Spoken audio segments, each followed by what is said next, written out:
بسم الله الرحمن الرحيم نحمده ونصلي ونسلم على حبيبه الكريم الأمين العزيز الرؤوف الرحيم وعلى آله وأصحابه الأفضلين الأكرمين أجمعين أما بعد فأعوذ بالله من الشيطان الرجيم بسم الله الرحمن الرحيم إنا عرضنا الأمانة على السماوات والأرض والجبال فأبين أن يحملنها وأشفقن منها وحملها الإنسان وإنه كان ظلوما جهولا ليعذب الله المنافقين والمنافقات والمشركين والمشركات ويتوب الله على المؤمنين والمؤمنات وكان الله غفورا رحيما صدق الله العظيم.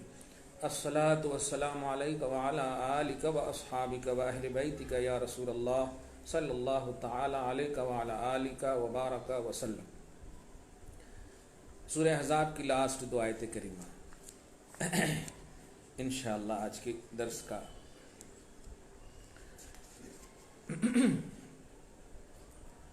کل بھی لائٹ چلی گئی تھی اصل اسی لیے درس بھی نہیں کیا میں نے. ہاں آج انتظار کیے تو الحمدللہ. ایک مستقل عنوان ہے. گزشتہ درس کا جو رسپانس ہے بتا دوں ایک جملہ جو کہ اپنی محفل ادھر سے جیلانی کی فیوز و برکات جیلانی سے مالا مال رہتی ہے الحمدللہ. نکاح کے باب میں امت کو سب سے بہترین شہپارے قرآن کے آئینے میں ہر مکتب فکر کے لیے آئیڈیالوجی کے طور پر گفتگو ہوئی کہ بڑی سے بڑی خوشی کا موقع ہو یا انتہائی غم کا موقع ہو، ہر حال میں اتباع رسول ہماری کامیابی کی ضمانت ہے. من یطع اللہ ورسولہ فقد فاز فوزا عظیما. تم جس حال میں بھی رہو اللہ اس کے رسول کی اطاعت کرو گے تب ہی کامیابی اور فوز عظیم سے سرفراز ہو. پیسہ، دولتیں، طاقتیں، توانائیاں یہ سبب فوز عظیم نہیں ہے. اطاعت کامیابی کا راز ہے. اطاعت یہ جملہ بڑا اہم، ابھی گزشتہ کی گفتگو کا ایک اشارہ کر رہا ہوں میں. پہاڑ اپنی طاقت اور توانائی کے اعتبار سے ضرب المثل ہے، مثال دی جاتی ہے اس کی، لیکن اس طاقت و توانائی کی بنیاد بھی زمین ہے. اس لیے وہ اپنی بلندی پہ ناز نہ کرے کیونکہ اس کی اصلیت کی سطحیت زمین ہے. زمین اگر سہارا نہ دے تو اس کی بلندی کا کوئی وجود نہیں ہے. اس کی بلندی کا کوئی وجود نہیں ہے. اس لیے ہمیں اپنی زمینی سطح کو جو ہمیں آباد کے لکم فی الارض مستقر، کہ تمہارے لیے زمین میں جائے قرار ہے، آپ مطلب مریخ پہ چلے جائیے، جہاں بھی چلے جائیے. رب نے نہیں فرمایا کہ قرار وہاں ہے، قرار زمین پر ہے. اسی لیے جانے والے اوپر جاتے ہیں لیکن سیلیبریشن زمین پر کرتے ہیں، آگے اوپر نہیں کرتے ہیں. تو زمین جائے قرار ہے. اللہ سبحانہ ہو ہم سب کو دائمی قرار و سکون نصیب فرمائے.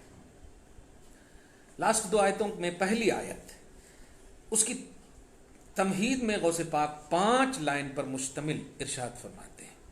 انا عرضنا الامانۃ نہیں ثم لما اراد سبحانہ بمقتضى تجلیات الہل حبیبت لطفیہ ان یطالع. اچھا کیا بات ہے.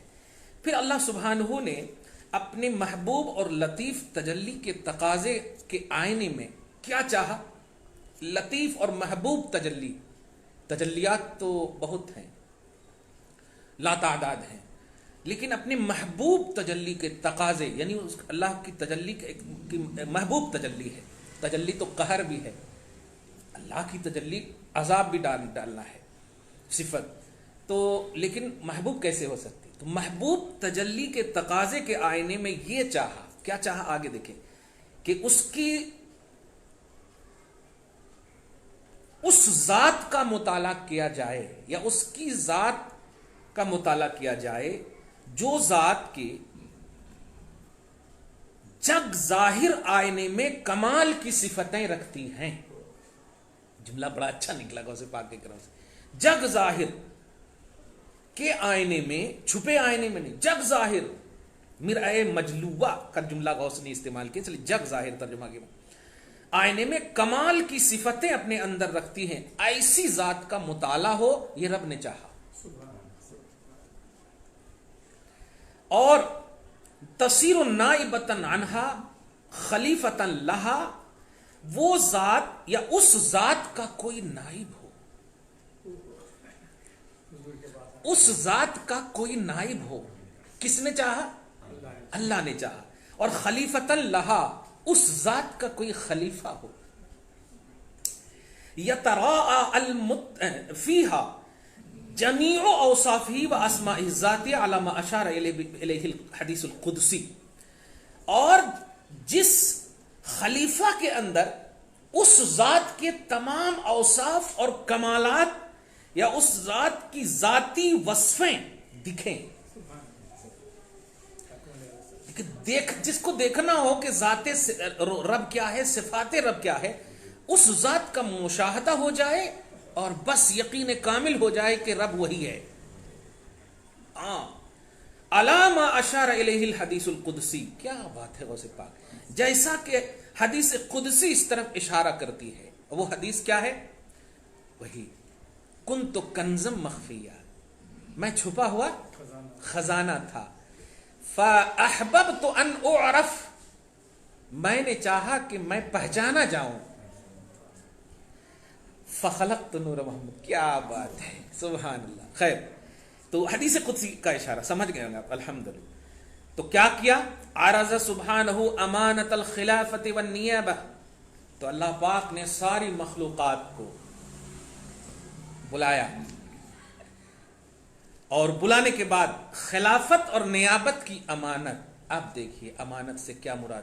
میں نے پوری دنیا کی کتابوں کا مطالعہ کیا تفسیر کے آئینے میں علمی، لیکن کسی نے قرآن کہا، کسی نے صاحب قرآن کہا، وغیرہ وغیرہ، لیکن غوث پاک ایک الگ ہی بات کہہ رہے ہیں. اور اگر پوری آیتوں کے سلسلے کو ہم دیکھیں تو غوث پاک کی تفسیر بڑی اعلیٰ نظر آ رہی ہے. غوث پاک کیا کہہ رہے کہ میں نے رب نے پیش فرمایا خلافت و نیابت کی امانت. تو امانت سے مراد یہاں میں نے پیش کیا امانت، مطلب اپنی خلافت پیش کیا. میرا خلیفہ بننا چاہتے ہو؟ ہے طاقت؟ سب سے پہلے طاقتور مخلوق علی السماوات، بلندیوں پر ناز کرنے والے آسمانوں. بتاؤ ہے طاقت؟ دکھے گا. میرا نائب بننے کی طاقت ہے. اس کے بعد غوث پاک نے اس کو علی استعدادات المظاہر و قابلیات المصنوعات، یعنی جتنے بھی مظاہر کائنات ہیں، جتنی بھی مصنوعات ہیں، جن چیزوں کو اللہ تعالیٰ نے پیدا، بلکہ یوں کہ یہ اللہ کے علاوہ جتنی بھی سب کو، ان میں سر فہرست سب کو کیا کہا؟ مطلب آسمانوں کو کہا بلندیوں پر ناز کرتے ہو، اچھا تو قبول کرو گے؟ انکار کیا. زمینوں کو کہا تم بھی ناز کرتے ہو، پہاڑ تم پر ہے، تم قبول کرو گے؟ میرا نائب بننا، اس کو کہتے ہیں اتمام حجت. دیکھیے عدل، دیکھیے آپ نبی کو منوانے کے لیے رب نے کیا کیا کیا ہے. کیا بات ہے، مخلوق نبی کی ذات کو خلق میں منوانے کے لیے کہہ رہا ہوں کیا کیا کیا. تو فامتنع الکل عن حملها، ملائے اعلیٰ کی ساری مخلوقات، ملائے اسفل کی ساری مخلوقات، سبوں نے آتم سمرپن. صحیح ہے نا یہ جملہ؟ ٹھیک ہے. وابا ان قبولها. اچھا خدا کا منشا دیکھیے ان لوگوں کو. اچھا بتائیے اگر رب کہے تو کیا ہے ہمت آپ کے پاس کہ آپ انکار کر سکیں؟ لیکن چونکہ اللہ کا منشا جانتے کہ انکار ہی میں خدا کی رضا ہے. انکار ہی میں خدا کی رضا ہے. اچھا جماعت والے اس بات کو ذرا جملے پہ غور کریں. انکار ہی میں، یہاں اطاعت نہ کرنا ہی اطاعت ہے. جیسے دیکھیے حضور پاک صلی اللہ علیہ وسلم، یہ خون ہے پھینک دو لے جا کے، یہ جملہ تھا نا، لیکن نہ پھینکنا ہی اطاعت تھا اس صحابی کا. پی لیے، دیکھا النبی سے دعا ملی. کیا بات ہے، واہ سبحان اللہ. خیر، وابا ان قبولها، سبوں نے قبول کرنے سے انکار کیا. کما قال سبحانہ، یہ غوث پاک کی تشریح تھی اس آیت کی. اب غوث پاک کہتے ہیں انا عرضنا الامانہ. سنو اللہ سبحانہ ارشاد فرماتا ہے کہ سنو میں اپنی جمالی تجلی کے تقاضے کے آئینے میں، اپنے جمالی تجلی، وہ تجلیات جمالیہ جن کی شکلیں بڑی مختلف ہیں اور ہر شکل میں لطف ہی لطف ہے، اس تقاضے میں عرضنا الامانہ، امانت کو میں نے پیش کیا، امانت الخلافت والنیابہ واردنا ان نحمل اعباء العبودیہ، اور میں نے چاہا کہ میرے بندے میرے اخلاق سے متصف ہوں، میرا کیریکٹر اس میں آئے. کیا بات ہے، اخلاق الہیہ سے متصف ہو میرے بندے. کیا بات ہے. اگر کوئی مطلب متشدد جماعت والا سن رہا ہوگا تو میں سمجھ رہا ہوں کان پھٹ رہے ہیں ان کو، یہ ابن عربی سیکنڈ کہاں سے آ گیا ہے. صحیح ہے نہیں؟ لیکن اللہ پاک کے سلطان الاولیاء کہہ رہے ہیں اخلاق الہیہ سے متصف ہوں میں چاہتا ہوں. لیکن ہم الحمدللہ اہل سنت و جماعت ہیں، فرقہ معطلہ نہیں ہیں. یعنی اللہ اس لیے نہیں چاہتا کہ وہ مجبور ہے یا مطلب نائب بنا کر کے وہ ختم ہو جائے گا، نہیں، وہ چاہتا ہے تاکہ ادنا کی جب عظمت لوگوں کے دلوں میں جائے تو پھر میں نے بنایا ہے، میری عظمت کتنی آئے گی ان کے دلوں میں. کیا بات ہے، سبحان اللہ. ہاں لیکن یہ ان صفتوں میں کیا کیا تکلیفیں ہیں، کیا کیا مشقتیں ہیں، سنیے. غوث کہتے ہیں القالع للاوصاف البہیمہ، درندگی کی صفتوں کو یہ توڑ دے گی. میری صفت میں آؤ گے تو درندگی کی صفتیں توڑ دے گی. میں اس جملے کو اپنے ہندوستان میں بیٹھ کر ایک جملہ کہہ رہا ہوں، بلکہ بھارت میں بیٹھ کر ہے نہیں، بھارت میں بیٹھ کر ایک جملہ کہہ رہا ہوں. خواجہ غریب نواز مکمل نظر آ رہے ہیں، نہیں دیکھتے ہیں کہ یہ آنے والا کس فرقے سے تعلق رکھتا ہے، کس مذہب سے تعلق رکھتا ہے، سب کو نواز دے رہے ہیں. کیوں؟ رب بھی تو نواز رہا ہے، رب بھی تو ساری مخلوق کو دے رہا ہے، اس مشرک کو بھی دے رہا ہے. واہ واہ، کیا بات ہے، سبحان اللہ. اور جو یہ امانت کا حامل ہوگا اسے تصفیہ اور تزکیہ کا آئینہ ملے گا. کیا بات ہے جملہ. وہ تزکیہ اور تصفیہ ملئ اعلیٰ کے وصول کے لیے، ملئ اعلیٰ بلند درجہ پانے کے لیے، دن بدن عروج و ارتقاء کے لیے سبب بنے گا. کیا بات ہے. میں ایک جملہ ہمیشہ کہتا ہوں، یہ لوگ دعا کے حوالے سے ایک اور بات بولتے ہیں کہ کیوں مانگتے اللہ والے، اللہ کے ولی تو ان کو کیا ضرورت ہے، وہ تو ولی ہیں. دیکھیے گا وہ ولی ہیں، مطلب ولیوں سے دور کرنے کے لیے جو ایموشنل بلیک میل کہتے ہیں نا، ہاں، تو ان کو کہیے کہ یہ بات تو ہم نے نبی کی عملی زندگی سے دیکھا اور سنا ہے، سمجھا ہے. نبی ہر روز 100 مرتبہ اللہ سے مغفرت مانگتے تھے. اب مغفرت کا کیا کانسیپٹ ہے؟ عمومی، معاف کر دے مولا، بخش دے مولا. تو نبی کون سی غلطی کرتے تھے؟ وہ تو معصوم عن الخطا ہے. جواب ملا کہ ہر مغفرت کی دعا بعد خطا نہیں ہوتی، بلندی درجہ کے لیے بھی ہوتی ہے. ہاں، بلندی درجہ کے لیے ہوتی ہے. اور یہی مفہوم ورفعنا لک ذکرک، میرے حبیب تم کچھ نہ ہو کر کے بھی تم مانگتے ہو معافی، چلو میں تمہارے ان معافی کو بلندی درجہ کا سبب کامل بنا دیتا ہوں. ولیوں کی بھی یہی شان ہے. یہ ولی گناہ گار نہیں ہے، اور ہم جو دعا کرتے ہیں ان کے بلند درجات کے لیے دعا کرتے ہیں، اللہ ان کے درجے کو بلند فرما. اور دعائے اذان میں بھی ہم اس کا اشارہ کرتے والدرجۃ الرفیعہ، جس کے درجے کی بلندی کا صبح و شام رب اعلان کرے کہ میں نے ان کی رفعت کو بلند کیا ہے. کتنا، کب، نہیں. خیر، تو جب امانت خلافت اور امانت نیابت جن کے اندر پائی جائے گی یا جو اس کے حامل ہوں گے وہ صبح و شام بلند ہی ہوں گے. چنانچہ دیکھیے آگے فرماتا ہے فَأَبَيْنَ أَن يَحْمِلْنَهَا، سب نے انکار کیا، وَأَشْفَقْنَ مِنْهَا، اور وہ اس بوجھ کو لینے اور اٹھانے سے ڈر گئے.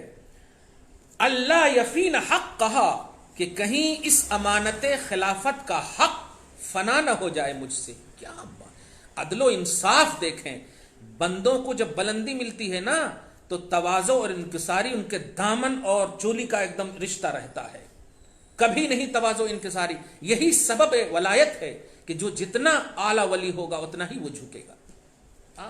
لوگ مطلب یہ کہ اہل سنت و جماعت کے علاوہ لوگوں نے اپنی اپنی شان کا تو اعلان کیا ہے کہ میں نے یہ کر لیا وہ کر لیا, لیکن یہ لفظ میں ہی بتا رہا ہے کہ وہ ولی نہیں ہو سکتا, کیونکہ میں کا خاتمہ ہی ولایت کا ذریعہ ہے. چنانچہ آگے فرماتا دیکھیں وبعدما, غوث فرماتے پہلے واو کی تفسیر بعدما امتنعنا وخفنا جميعا حملها, اور جب آسمانوں نے, زمینوں نے, پہاڑوں نے, سبوں نے جب مطلب انکار کیا, بوجھ اٹھانے سے ڈر گئے, تو حملها الانسان, اس امانت خلافت کو انسان نے اٹھایا. میں اشارہ کر دے رہا ہوں یہاں پر تفسیر جلالین میں خلافت کی جو آیت ہے نا, وَإِذْ قَالَ رَبُّكَ لِلْمَلَائِكَةِ إِنِّي جَاعِلٌ فِي الْأَرْضِ خلیفہ. ہاں خلیفہ, فرشتوں سے کہا تھا میں خلیفہ بنانے والا ہوں. تو ایک جملہ کہہ رہا ہوں, قید کیجئے گا. عالم اجسام اور عالم ارواح, جسموں کی دنیا اور روحوں کی دنیا, عالم اجسام کے اعتبار سے خلیفہ اول آدم ہے, اور عالم ارواح کے اعتبار سے خلیفہ اول محمد الرسول اللہ صلی اللہ علیہ وسلم ہے. اور اب جو آگے جملہ کہہ رہا ہوں, الروح مقدم علی الجسم, روح چونکہ جسم پر مقدم ہے تو خلیفہ اول محمد الرسول اللہ ہی ہے. سبحان اللہ, اول مقدم اعلی خلیفہ محمد الرسول اللہ ہی ہے. کیا بات ہے, سمجھ گیا؟ الحمدللہ, یہ ریلیٹڈ بات تھی اسی لیے کہہ رہا ہوں. مگر انسان کی تفسیر دیکھی, غوث کہہ رہے ہیں کہ اس انسان نے اٹھایا جس انسان کو المجبول علی صورت الرحمن, رب نے اپنی صورت عطا کی ہے. خدا کی قسم, وہ خدا کے ولی ہیں جنہیں دیکھنے سے خدا یاد آئے. اذا رؤوا ذکر اللہ, رواہ ابن ماجہ, ابن ماجہ کی حدیث ہے کہ جب تم اللہ کے ولیوں کو دیکھو گے تو اللہ یاد آ جائے گا. حدیث میں ہے. کیا بات ہے. المنتخب من بین الاکوان بالقوة القدسیہ الموضوع فیہا المودعۃ فیہا فیہ, کہ اس انسان کو اللہ نے قدسی قوت کے ساتھ تمام جہان پر ترجیح دیا, قدسی صفت کے ساتھ تمام جہان پر ترجیح دیا. اور المقتضیہ لحملہا, چونکہ قدسی صفت ہی نیابت اور خلافت کی امانت کو اٹھانے کے لیے لازم ہے. نفس کی شرارت, ہوائے نفس کا خاتمہ ہی تو قدسیت ہے, فرشتے کو نفس نہیں ہے. شرارت کا جو عنوان ہے نفس ہی ہے, اور قدسی صفت جس کے اندر آ جائے گویا شرارت کا عنوان ہی ختم ہو گیا. قدسی فرشتے والی صفت ہے, پاکی کی صفت ہے, پاکیزگی کی صفت ہے, روح القدس. سمجھ رہے نا؟ کیا بات. اسی لیے مقدس بارگاہ کیوں بولتے ہیں آپ؟ مقدس کا مطلب ہوتا ہے ایسی بارگاہ جہاں فرشتے تشریف لاتے ہیں. کیا بات ہے. انہ کان ظلوما جہولا, رب آگے کہہ رہا ہے انسان اپنے کمال شوق اور اپنے کمال ذوق کی بنیاد پر اپنے نفس پر ظالم ہے. آگے دیکھیے گا. اور ظالم بمانا یہاں پر وہ نہیں جو ہم سمجھ رہے ہیں. ظالم بمانا دیکھا جائے گا, کود تو جاؤ, دیکھا جائے گا, کود تو جاؤ. اشارہ بہت ایک دم کلیئر ہے اپنے پاس. ظلم اعلی نفس بارتکاب هذه التحمیلات البلیغہ والتکلیفات الشدیدہ الثقیلہ. اچھا, ان تمام تکلیفوں کو اٹھانے کی ضرورت کیا تھی؟ تو رب کہہ رہا ہے, میں کہہ رہا ہوں نا, انسان ہے وہ, میں نے اپنی صورت دی ہے. جس طرح ظالم جب ٹھان لیتے ہیں نا, ویسے مطلب ابلیس نے کہا تھا نا میں سب کو کڈنیپ کروں گا, تو رب نے کیا کہا تھا؟ ٹھیک ہے جاؤ. چاہتا تو وہیں مار دیتا, لیکن ادھر اس نے بھی ٹھانا, ادھر اس نے بھی ٹھانا اپنی شان کے مطابق. سمجھ رہے نا؟ حالانکہ طبعی الفتیں اور خواہشات کی تمام تر چیزیں اور حسی لذتیں, یہ سب کو ختم کرنا پڑے گا.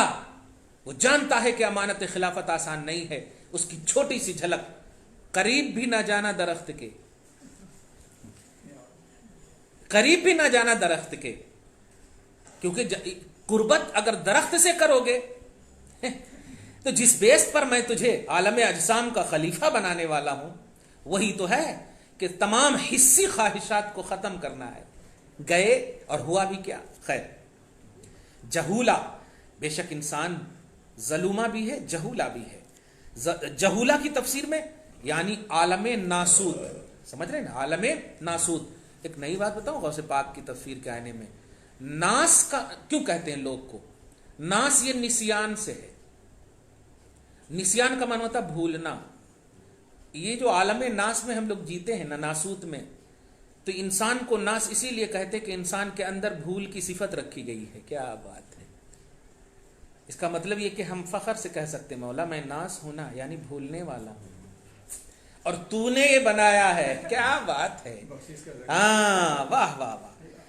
تو عالم ناسوت کے تقاضے سے انسان غافل ہے، اور عالم ناسوت کی ملائمت سے بھی غافل ہے، کیونکہ بشری قوت اسے ملی ہے، اور بشری قوت ہی انسان کو زیر کرتی. لیکن غوث آگے دیکھیے، اگر روحانی قوتیں غالب آ جائیں تو بشری قوت بھی زیر ہو جاتی ہے. واہ! ازلی سعادتیں مل جاتی ہیں روحانی قوتوں سے، ابدی سعادتیں مل جاتی ہیں روحانی قوتوں سے، جسمانی قوتوں پر حاوی ہو جاتی ہیں، اور شقاوت سرمدیہ کے لیے وہ خارج ہو جاتی ہیں، یعنی بدبختی کا سارا معاملہ ختم ہو جاتا ہے.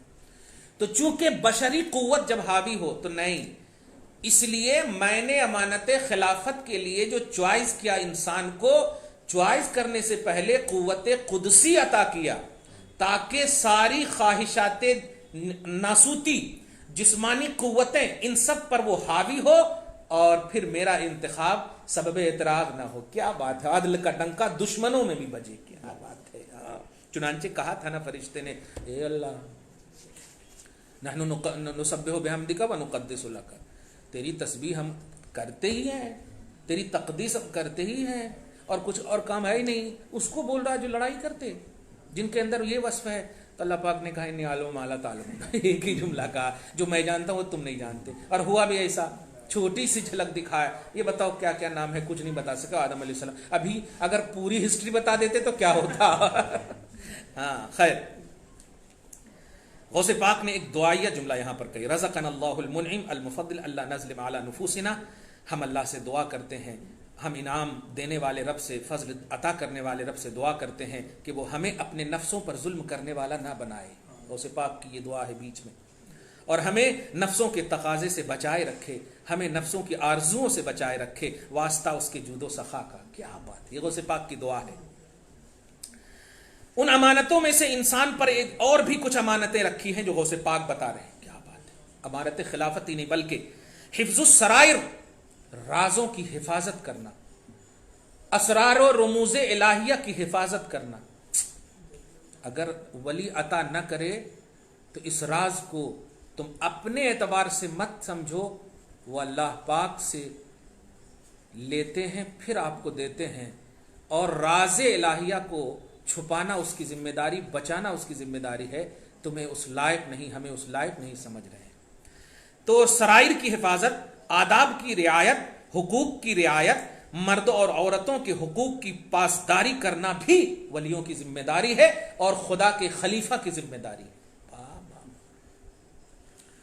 یہی ہے مطلب دہشت گردی کا خاتمہ. وَإِنَّمَا حَمَّلَهَا سُبْحَانَهُ عَلَىٰ ابْتِلَاءً لَهُمْ وَإِخْتِبَارًا. اچھا اللہ پاک نے ایسا کیوں کیا؟